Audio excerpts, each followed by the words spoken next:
You know, some companies build products, but then there are others. They build systems.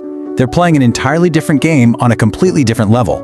Today, we're going to pull back the curtain on one of the most powerful wealth creation systems ever designed. This is the Ferrari alchemy. Now that's not just a clever line, it's literally their business model.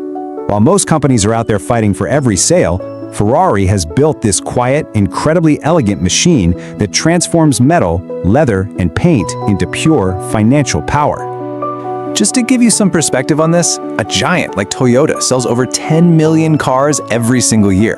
Ferrari, they sell fewer than 14,000. Now, on the surface, that makes absolutely no sense, right? But that's because you're looking at it the wrong way. Ferrari's power was never about volume, it's about control. And that control, well, it all starts with the first and maybe the most important layer of the whole system, the careful, meticulous engineering of scarcity. This isn't something that just happens. It's the very foundation of the entire empire, and it's built by design. It's a really masterful four-step process. First, they clamp down on supply. Ruthlessly, they decide exactly how many cars will even exist.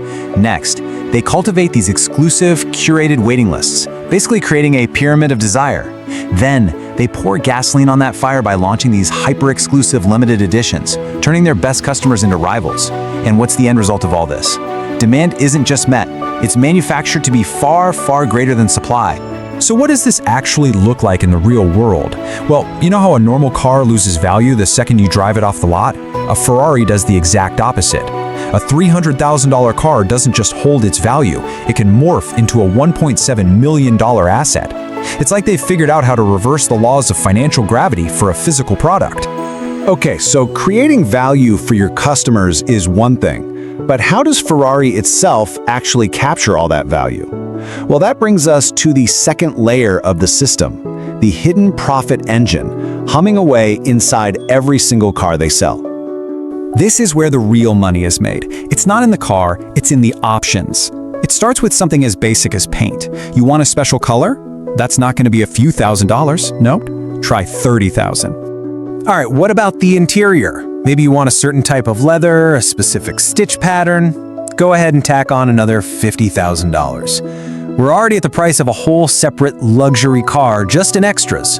And here is where the model just becomes brilliant. You want some of those exposed carbon fiber accents? That can easily add another $100,000 to the final price. The sticker price of the car itself, that's really just the ticket to get in the door. So you have to understand this crucial point. Ferrari isn't really in the car business. They are in the high-margin upgrade business.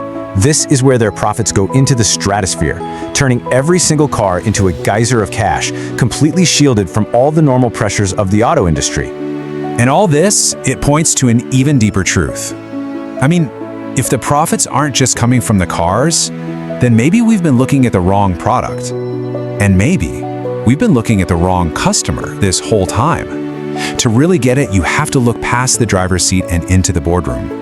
See, for the shareholders, for the people who actually control the capital, the true products aren't cars. The true products are profit, total absolute brand control, and the immense power that comes from being the only one who can decide who gets what.